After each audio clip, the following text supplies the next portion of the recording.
We're on video 3 of module 1. This is talking about just one of the resources that is out there for you. It's not the end all by no means. It's not a replacement for teachers. I've heard that going through. And so when I taught ELA, we were purchased, the county purchased us this resource, and the this year, it was an interesting year because every student in 3rd through 12th grade was provided with a Chromebook, which is a blessing and a curse at the same time, especially the younger they get. They have less knowledge about them, and so you spend a lot of time instructing on that. But the great thing that came along with these Chromebooks is the use of Learning A to Z, and it is a huge resource that contains fictional books, nonfiction books on various levels. And so I'm going to explore that with you a little bit, look at the assessment tools that they have and break some of those down. And then I will also show you some student data. So over here in the resources tab, you'll click on that. And underneath our standards, you'll see that there's website links. There's Learning A to Z and IXL, which we'll talk about later. And I'm going to add some other ones as we go along and as I get feedback from y'all about sites, because it is a evolving site. So Learning A to Z is a great site. As you can see, you can research books. And so if you are a school, or if you're watching this video and you're not a part of Coweta County, I would suggest that you try the free trial.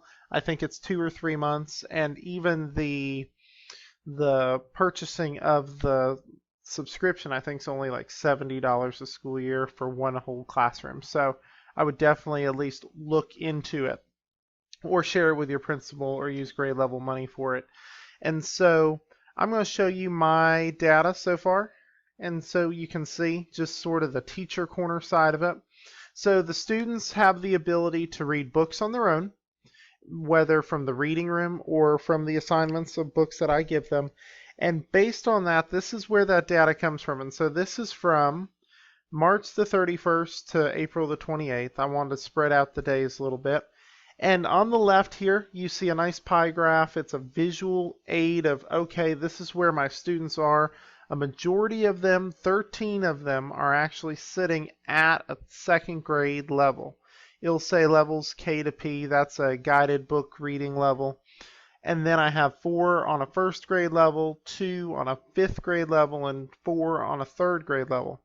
So we have a very wide variety of learners in my classroom. And so it's important that we understand that and use the scores that we get from STAR and we get from here to develop instruction, because if we just teach a flat lesson to the middle, we're really missing a majority of the population. If I teach to a 3rd grade standard, I am missing a good portion of my class. I'm missing 17. So occasionally I might have to dip down. Occasionally I might have to step up and accelerate and compact some material for those for the more advanced students. And so over here on the right is where I want to focus, especially in the area of ELA. It was a valuable resource for me. And so when I click on skill report, the mind's blown. It should pull it up. Yep, here we go. You can see comprehension skills. You can see the different levels. You have vocabulary, and it breaks down into all of them. And you'll be able to see, if I clicked on it, I can't click on it for privacy reasons, but you would see the student name on the left side. It would tell you which students did not grasp that concept. So on cause and effect, for sure, that'd be one that I'd want to go focus on. Not too good. And so I'd click on it. It would tell me the students' names. I would pull a small group, and I would definitely use this assessment tool to further their understanding and to pull small groups during my reading block, because we do a mini lesson together. I have free reading time, and during that free reading / independent work time, the students are going to be pulled in groups. Sometimes they get one group, sometimes they get 2 groups, And so it's important to use those tools. And overall, you can see that my class is a 79% average, which technically is passing, but not in an area that I would like. Moving on to third grade standards, specifically, which I love, it breaks them down into, reading, literature, 3.1, ask and answer questions here. There's 50%. That's a rather scary number. Once again, use that to pull small groups. Also, you could assign books that have that standard and focus. They also do good over here on 3.488, but then down here towards the bottom you have 3.2 and you got some worries. So definitely.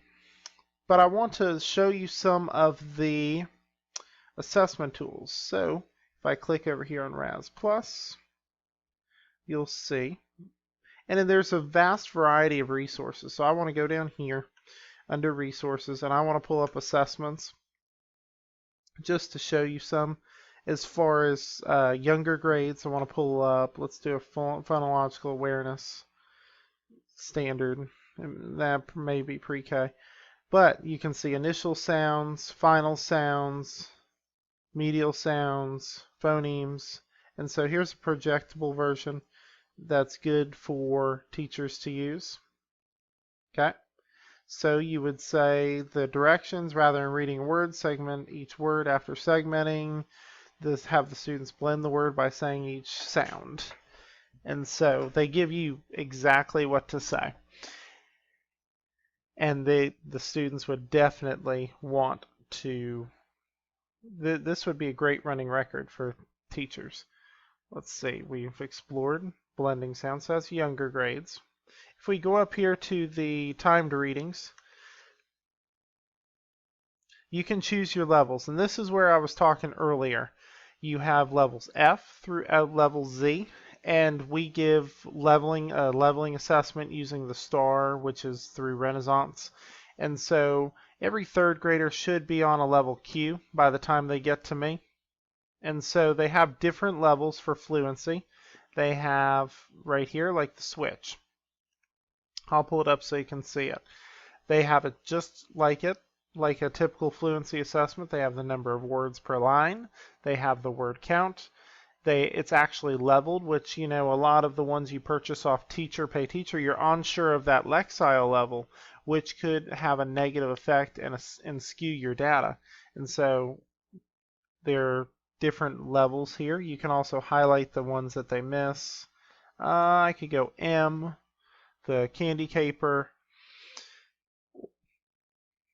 If we go down to reading sentences, read each sentence out loud, circles yes if it's true and if it's false. So that's fact and opinion. True or false statements. Okay. Another one I want to point out, I was talking with a second grade teacher, and and this will be our final one that we point out for Raz-Kids, is retelling. Can the students pick out the highlights of a story? Don't tell me the entire story, but rather retell. And so I love these rubrics. I've used them. We have a fiction rubric here. Did they sequence the events? Did they identify the setting? Did they tell the characters, problem, solution, and the level of prompting? And so you'll be able to tell with their score. Let's see if I can zoom in here. Full screen, not sure I'm able to, but it says down here you can tell their level. And so this is a great way to keep running records on your students. And so there are many things you can do on Raz-Kids. I'll pull up one last thing before I leave you. It is the Common Core Standards, finding the right resources for it. And so if I go here, I choose my grade level, third grade, Raz Plus, find levels. It's going to pull up the different resources for third grade, 3.1, 3.2, 3.3, 3.4. You see it pulls them up so I can, materials correlated to this standard, character traits, analyzing a character. They even have stories. like level T story or a level Q story, saying that we're level Q is where a third grader should be, the chili pepper powder surprise. Okay, there's a story that focuses on character traits. So those kids who might not grasp that concept based on that data we got would be assigned this story, and this would be their mentor text to make sure they grasp the concept.